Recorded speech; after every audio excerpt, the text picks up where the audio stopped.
My question is, just so we get an understanding of Islam, what is the origin of Islam? What influenced Muhammad that brought forth his religion?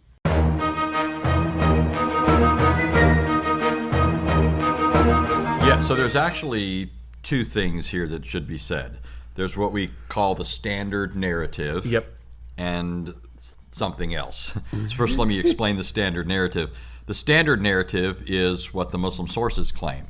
The Muslim sources claim that there was a man named Muhammad from the Quraysh tribe in Arabia, in Mecca, and he came from a pagan family, but around them there were a lot of Jewish tribes, and to a lesser extent also some Christians, especially to the south.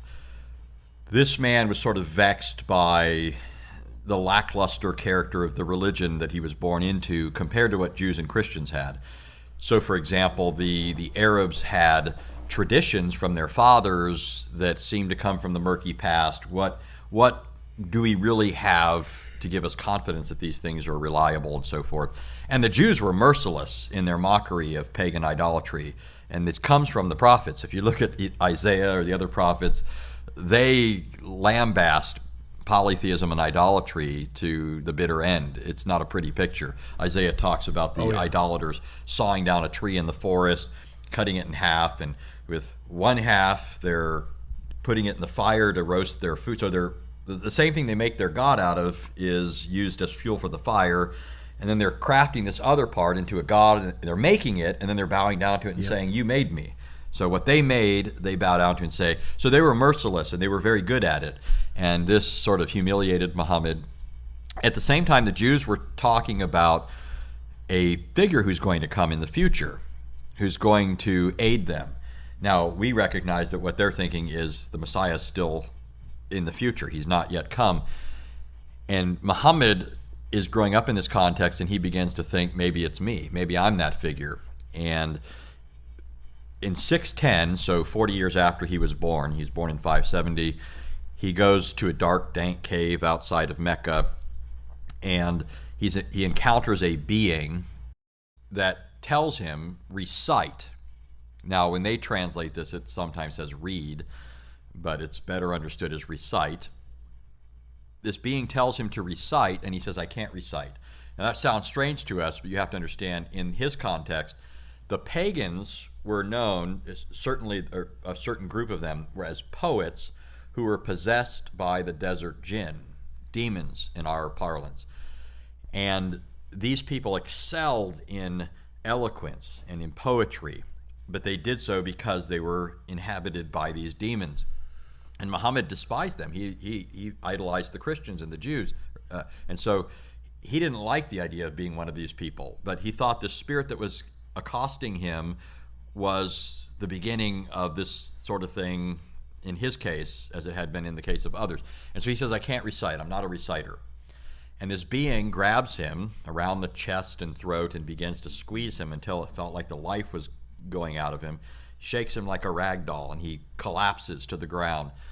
And then once he regains his composure, he gets back up, and the being says to him, recite. He says, I can't. And the being does it again, manhandles him. It's like a UFC competition or something, and he falls to the ground like a rag doll, and he gets back up, and the being says it to him again, and finally he succumbs to it, and the being disappears, and Muhammad runs from the cave, and he says, woe is me, poet or possessed. He thinks he's possessed on this occasion, and he says, never will it be said of me by the Quraysh that he is a poet.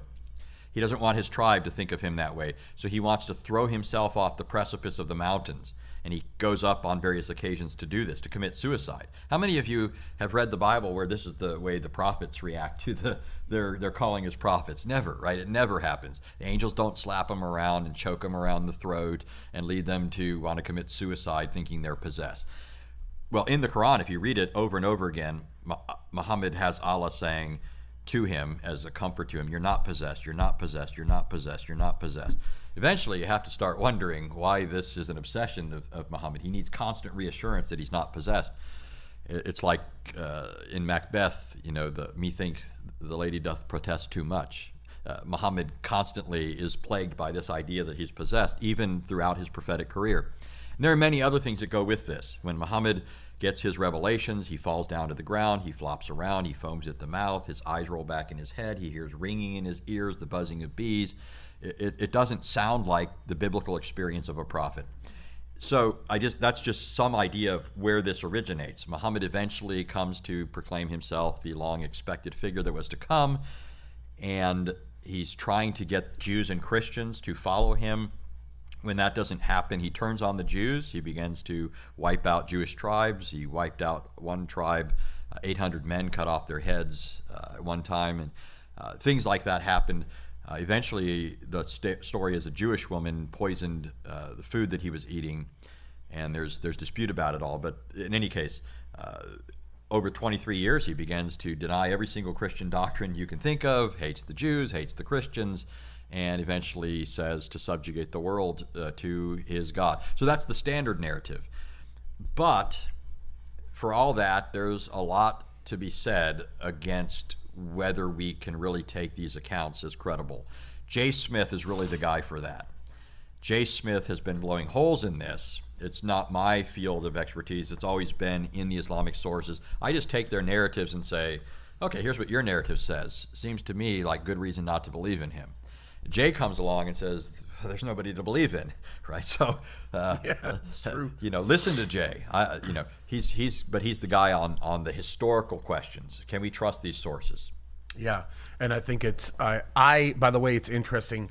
I spend a lot of time now focusing on Jay's narrative in that the Muhammad that everybody says is the Muhammad of Islam, believe it or not, didn't even exist. The Muhammad of Islam wasn't even around. And there's so much of this. By the way, thinking of the geopolitical aspect of all of this, which I think is really important to discuss for a second. If you look at the behavior of MBS right now in Saudi Arabia, he is very clearly beginning to pick up on a lot of the research that's coming from further east of the Arabian Peninsula. The really smart researchers that are looking at Islam right now are actually questioning these so-called original manuscripts and realizing that the Quran that they say actually existed and came from sources, those sources don't exist. And they're also beginning to lay down some groundwork on some of the very recent research that's coming out about the existence of Muhammad and just a lot of avenues that people didn't even pursue. So I think he recognizes this, which is why his focus on Jerusalem is beginning to wane. He's beginning to minimize the value of Jerusalem as a city to Saudi Arabia. And he's also spending a lot more time focusing on a normalization effort with Israel, because he knows that the only way they're going to be able to obtain a significant standing within Saudi Arabia in the Middle Eastern world and go from the G20 to the G7 is by creating these normalization agreements, because it's the only path to change the trade routes that he needs to change. He's already got Egypt already tied up with the compensating for the loss of the use of the Suez Canal. The Red Sea is becoming less and less consequential. People are beginning to recognize that the Red Sea is not viable for some of the modern ships that are wanting to go through that channel, especially with what's happening with the Yemeni Houthis.